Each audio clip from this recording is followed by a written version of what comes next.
First, something you can actually use. Tomorrow night, the biggest night in American gospel music happens right here in Charlotte, in an arena you've driven past 100 times, and most people here have no idea. I'll tell you what it is and how to get in at the end of the show.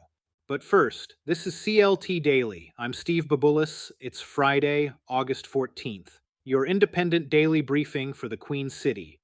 Today, Charlotte tore down a black neighborhood, then it spent 10 years trying to rebuild it through one developer. This week that ended in a lawsuit. Start with what was there. Brooklyn in 2nd Ward, a few blocks from where the Spectrum Center sits now. The center of Black life in this city. The first free library in North Carolina open to Black readers. 2nd Ward High School, 216 Black-owned businesses.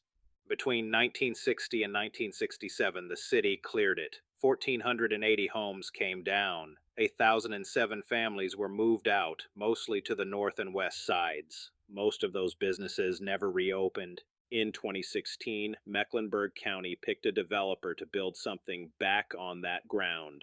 Brooklyn Village, shops, offices, housing, including affordable housing. It was framed openly as making good. 10 years later, nothing has been built. This week, the county sued Donahue Peebles Jr., his company Brooklyn Village Partners, and his Charlotte partner Monty Ritchie. The county's language is blunt. It says the developer failed to deliver and offered, quote, hollow excuses. The specifics. The county says Peebles knew about asbestos in the old Board of Education building since 2018 and did nothing. Blamed market conditions without documentation, and missed last summer's deadline to tear that building down. That's why it declared him in default a year ago tomorrow. It now wants the building demolished, Peebles off the project, and damages. Here's his side, and it isn't nothing. Peebles has said the county is asking his company to pay to clean up a building it does not own, and he has pointed to the Charlotte market. Those are real arguments, and a court will weigh them. But watch what happened to the promise while the argument went on. The affordable housing piece started at 550 mixed-income units. It was cut to 250. Then the developer warned that without a county subsidy, he'd drop it altogether and wait for the market to improve. And the county was not working blind. Charlotte Public Radio documented last year that Peebles had stalled projects and litigation behind him in Miami, Fort Lauderdale, and Washington. Durham ended talks after his ask for public money jumped from $61 million to $78. The building is still standing. That's the 10th year result.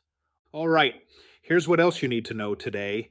Yesterday I told you the Red Line got its 10 stations. Here's the number underneath that. Gas prices pushed transit ridership up across the country this spring. Atlanta more than 25%, Dallas and Nashville about 20%. Charlotte went the other way, down 6% from a base already at 64% of pre-pandemic. The reason riders give is safety, specifically the killing of Irina Zarutska on the Blue Line last August. Ridership there fell 10.2% the next month, 19.1% by December. Charlotte is about to build new rail on a system people have stopped boarding. Second, UNC Charlotte is starting a school of energy. It says, the first in the country built around upgrading the electrical grid. The driver is artificial intelligence data centers and the power they need. Same demand that put a data center moratorium in front of City Council. That expires November 5th. And Ardrey Kell will get its third principal in 3 years. Susan Wills is retiring November 1st to move to England. Her predecessor was suspended, then retired in 2024. School starts in 11 days. Now, as promised, the Stellar Awards. Gospel music's biggest night, the 41st, at the Spectrum Center tomorrow at 4:30. Kirk Franklin hosts. Tickets were still available this week, starting around $40. And the big free one, Charlotte Pride at First Ward Park, Saturday noon to 10, Sunday noon to 6, Parade, Sunday afternoon down Tryon. That's CLT Daily for Friday, August 14th. I'm Steve Babulis. We'll be back tomorrow. Same time, same city. Until then, Charlotte, take care of each other.